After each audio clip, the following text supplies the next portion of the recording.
Hello and welcome to the YouTube channel for the Renaissance English History Podcast. Today, we are digging deep into Henry VIII's religious beliefs. The man is famous for bringing reform and Protestantism to England, but was he ever actually a Protestant? Grab a beverage of your choice and let us discuss. So if you're new here, very special warm welcome to you.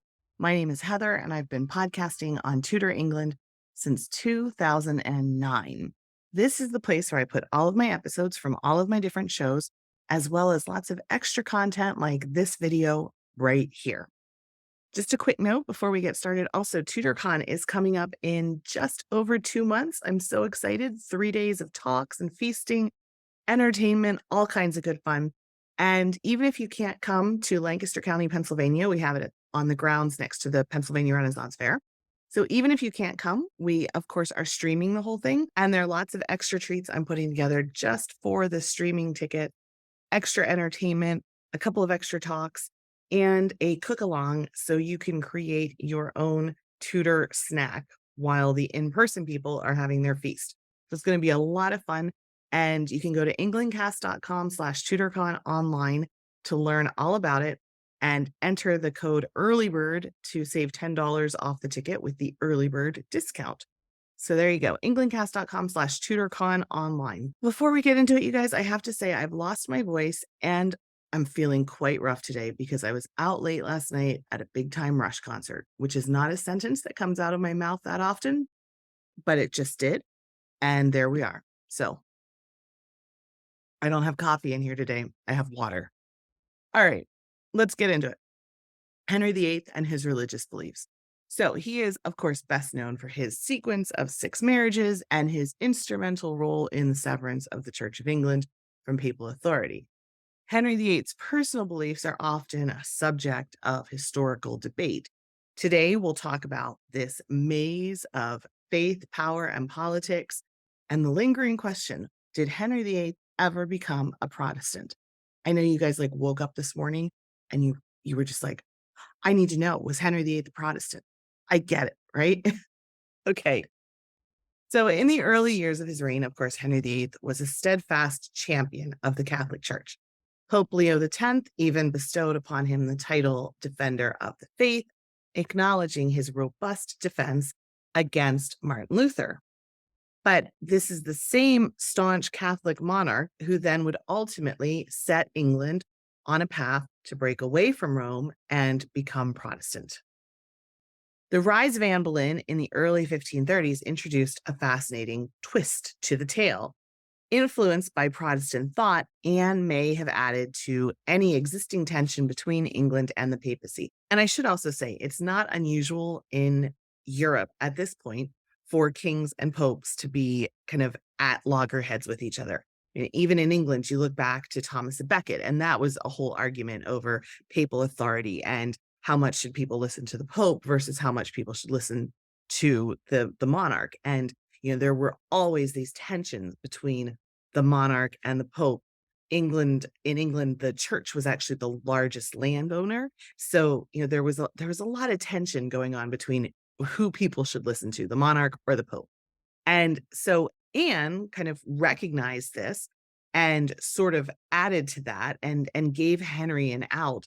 And it was the confluence of Protestant thought coming in at the same time that really made that possible. So it's kind of this perfect storm for Henry to be able to have this backup of reasoning to break away from Rome that was sort of couched in philosophical, religious reasons, while breaking away from Rome was actually something that secular kings had perhaps fantasized about for a long time, right? So Henry's dalliance with Protestantism wasn't a theological conviction. It was a pragmatic choice to achieve political ends. Anne Boleyn, unlike Catherine of Aragon, of course, promised Henry a male heir, which was the necessity for the stable succession. But to marry Anne, he required an annulment from the Pope. And the Pope, of course, refused to grant him an annulment.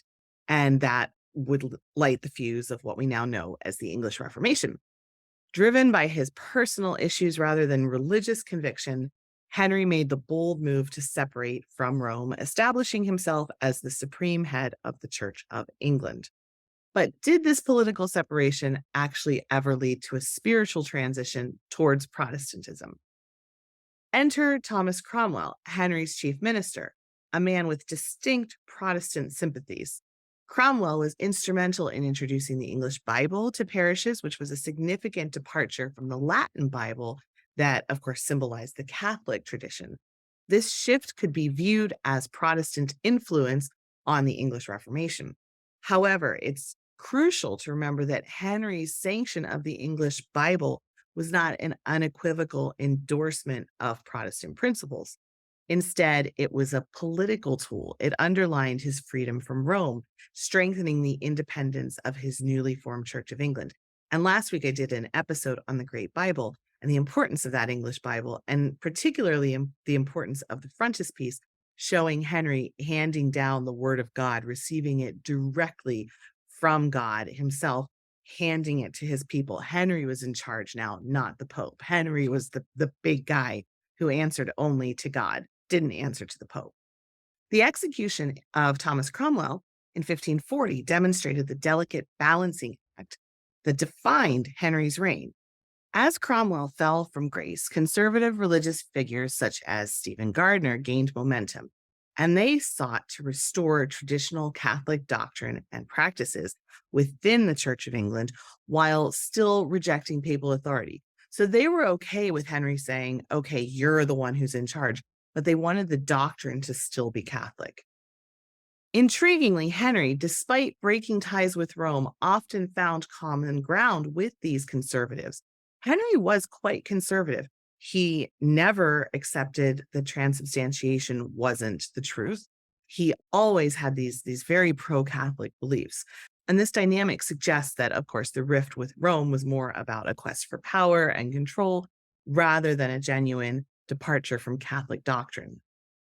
The brutal persecution under Henry's reign paints a vivid picture of the time. So those who denied his supremacy, Catholics who couldn't reconcile from the break with Rome, and Protestants who strayed too far from traditional doctrine, often were executed at the same time. So there were times where Henry was executing Catholics as well as Protestants. And this kind of violent repression underscores the complexity of Henry's religious stance. You can't imagine how confusing that would have been. So, what's our verdict on Henry? Was he a Protestant? As we talk about the historic evidence, it becomes clear that although he did boldly split from Rome, he never embraced Protestantism. Despite Protestant elements introduced during his reign, like the English Bible, his core religious convictions remained firmly tethered to the Catholic doctrine. However, it was a version of Catholicism that was independent of the Pope, uniquely molded to fit his political aspirations and his personal needs. The doctrine also oscillated according to his political, dynastic, and personal circumstances. This turbulent period, which saw the establishment of the Church of England, independent of Rome, the English Bible, also witnessed a resurgence of conservative religious influences. Henry's England was a complex tableau of competing factors, with shifting alliances that often had more to do with power and politics than with religious orthodoxy. It's also important, of course, to consider the broader socio-political context of the time. The 16th century was an era of significant religious upheaval across Europe. The Protestant Reformation had begun, which was questioning 1,500 years of Catholic orthodoxy, prompting the Catholic Church itself to instigate its own period of radical reform, often known as the Counter-Reformation. So in this fraught landscape, Henry tried to carve this middle path for England, one that maintained the trappings of Catholicism while asserting independence from papal authority. The burning of both Catholics and Protestants under Henry's reign reveals a monarch not exclusively aligned with either faith, but ruthless more towards anyone challenging his authority. He fiercely protected the new Church of England, which retained a significant portion of Catholic doctrine, but was thoroughly English, free from papal influence, and firmly under his control. So, in essence, Henry was a Catholic monarch who was unwilling to be subjugated to the Pope. He just took it a step further than any of the other kings before him who had issues with papal authority. The rise of Protestantism gave him that opportunity. So he was able to just sort of piggyback on what a lot of people in his realm were already thinking about, were already considering. He was able to just kind of hop on that bandwagon and say, "Oh yeah, I'm gonna reject papal authority as well."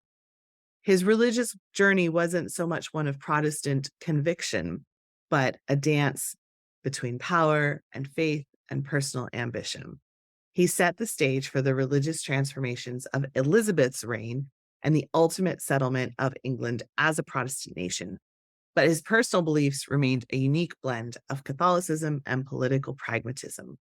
And of course, it's also kind of ironic that he chose very Protestant leaning Tudors for his son Edward, so that when Henry died, you saw this period of very strict Protestantism like you wouldn't see again in England until 100 years later under the Protectorate.